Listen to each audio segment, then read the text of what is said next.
Hi అండి, అందరికీ నేను ఈరోజు పాలకూర ఎలా తయారు చేయాలో చూపిస్తున్నాను. చూడండి, ఇది అందరికీ తెలిసినప్పటికీ కూడా నా ప్రాసెస్లో నేను చూపిస్తున్నాను. ఒకసారి ట్రై చేసి చూడండి. ముందుగా 2 కట్టల పాలకూర తీసుకొని శుభ్రంగా కడిగి కట్ చేసుకొని ఉంచుకోవాలి. దీంట్లోకి ఆనియన్స్, కరివేపాకు, వెల్లుల్లిపాయి, తగినంత నూనె, ఉప్పు, పసుపు, కారం తీసుకోవాలి. నెక్స్ట్ ముందుగా దీనికి స్టవ్ ఆన్ చేసుకొని తగినంత ఆయిల్ వేసుకొని, కొంచెం ఆయిల్ ఎక్కువే పడుతుందండి ఈ కర్రీకి. కొంచెం ఆవాలు, జీలకర్ర వేసుకోవాలండి. నేను ఇందాక చెప్పడం మర్చిపోయాను. ఇది కొంచెం వేగిన తర్వాత, ఇలా ఆవాలు జీలకర్ర వేగిన తర్వాత మనం ముందుగా కట్ చేసి పెట్టుకున్న ఆనియన్స్ వేసుకున్నాము.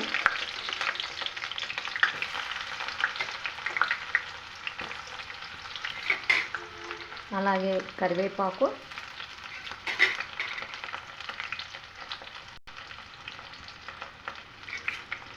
ఇవి 2 కొంచెం దోరగా వేగిన తర్వాత ఆనియన్స్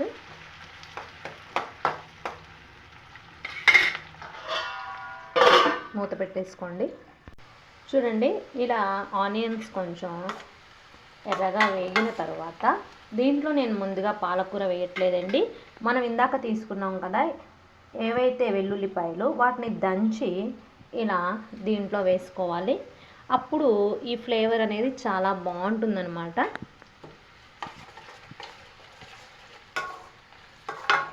చాలామంది వెల్లుల్లిపాయ కారం వేసుకుంటారు, సో అలా కూడా వేసుకోవచ్చు. నేనైతే ఇలా వేసుకున్నప్పుడు ఈ వెల్లుల్లిపాయ కూడా మంచిగా మగ్గి స్మెల్ బాగుంటుందని నేను ముందుగానే వేసుకుంటాను. టేస్ట్ కూడా చాలా బాగుంటుంది. ఇలా వెల్లుల్లిపాయ కూడా కొంచెం వేగిన తర్వాత ఏదైతే మనం ముందుగా కట్ చేసి పెట్టుకున్నామో ఆ పాలకూరను మొత్తం కూడా దీంట్లో వేసేసుకోవాలండి.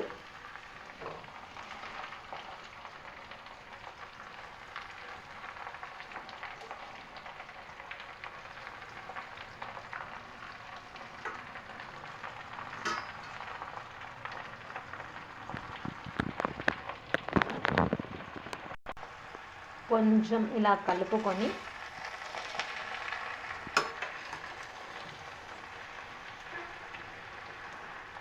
ఒక్క 5 నిమిషాలు మాత్రమే మూత పెట్టండి.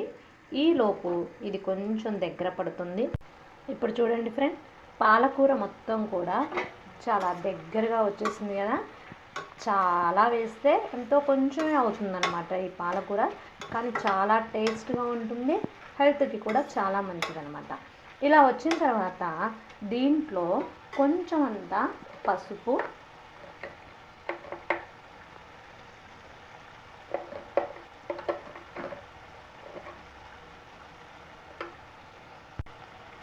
ఉప్పు లైట్గా వేసుకోండి. ఎందుకంటే ఎప్పుడైనా సరే ఆకుకూరలో ఉప్పు అనేది ముందుగానే వేయకూడదు. ఎందుకంటే ముందే వేస్తే ఏమవుతుందంటే ఆ ఆకుకూర అనేది కొంచెం ఉప్పుగా అనిపిస్తుంది అనమాట. లైట్గా కొంచెమే వేసుకోవాలి. ఇప్పుడు మొత్తం కూడా కలిపేసుకోండి. ఇప్పుడు మీరు చేయాల్సిన పని ఏంటంటే ఫ్రెండ్, ఇప్పుడు దీనిపైన మూత అనేది పెట్టకుండా అలా వదిలేసేయండి. జ్యూసీగా కావాలి అనుకున్న వాళ్ళేమో మూత పెట్టుకోవాలి. జ్యూసీగా అవసరం లేదు, మాకు కొంచెం ఫ్రై లాగా ఉంటే బాగుంటుంది అనుకునే వాళ్ళు ఇలా మూత పెట్టకుండా ఒక 5 మినిట్స్ మధ్యలో తిప్పుతూ కనుక అలా వదిలేశారంటే చక్కగా ఫ్రై అవుతుందన్నమాట. నేనైతే మూత పెట్టట్లేదు. ఇప్పుడు చూడండి ఫ్రెండ్స్, కొంచెం ఆయిల్ అంతా పైకి తేలింది కదా. చూడండి, మీరు మూత పెట్టకపోవటం వల్ల ఇలా కొంచెం ఫ్రై లాగా అవుతూ వస్తుందన్నమాట. అదే మీరు మొత్తం క్లోజ్ చేశారు అంటే కొంచెం జ్యూసీగా కూర మొత్తం కూడా చాలా దగ్గరగా వస్తుందన్నమాట. ఈ టైంలో ఎప్పుడైతే ఆయిల్ అనేది పైకి తేలుతూ ఉందో ఆ టైంలో మీకు ఎంత అయితే కావాలో అంత కారం వేసుకోవాలి.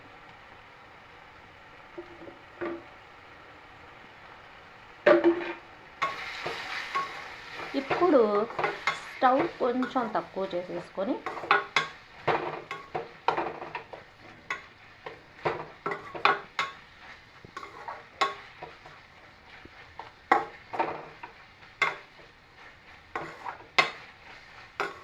చూడండి ఫ్రెండ్స్ ఎలా వస్తుందో కర్రీ. ఆయిల్ అంతా కూడా మనం కారం వేసేసరికి పైకి వస్తుంది కదా. ఈ యొక్క ఆనియన్ ఫ్లేవర్ అయితే ఏంటి, వెల్లుల్లిపాయ స్మెల్ కూడా మనకి చాలా బాగుంటుంది అనమాట ఈ కర్రీలో. అదే మెయిన్ వెల్లుల్లిపాయ. కొంచెం స్టవ్ తక్కువ చేసి ఇప్పుడు కారం ఏదైతే వేసామో అదంతా కూడా కొంచెం వాసన పోయేదాకా అలా వదిలేసి ఉంచేయండి. కొంచెం సేపు మధ్య మధ్యలో తిప్పుతూ ఉండండి కర్రీ మాడిపోకుండా.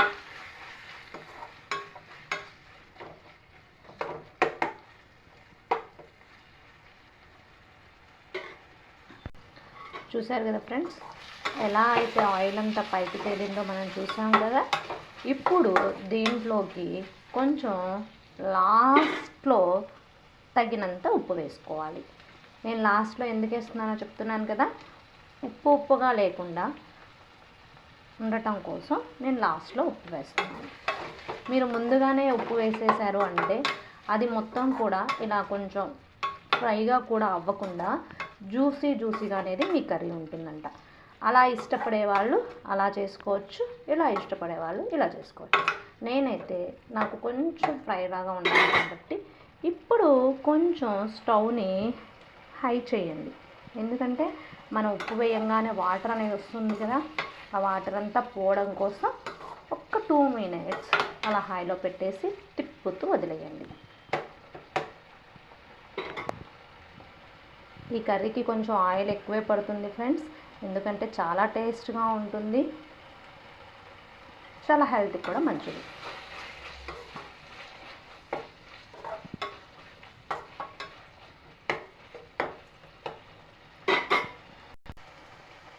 అయిపోయింది ఫ్రెండ్స్, మన కర్రీ ఇంకా రెడీగా అయిపోయింది. చూడండి, మరీ జ్యూసీగా లేకుండా మరీ ఫ్రైగా లేకుండా చక్కగా కర్రీలాగా తయారైపోయింది కదా.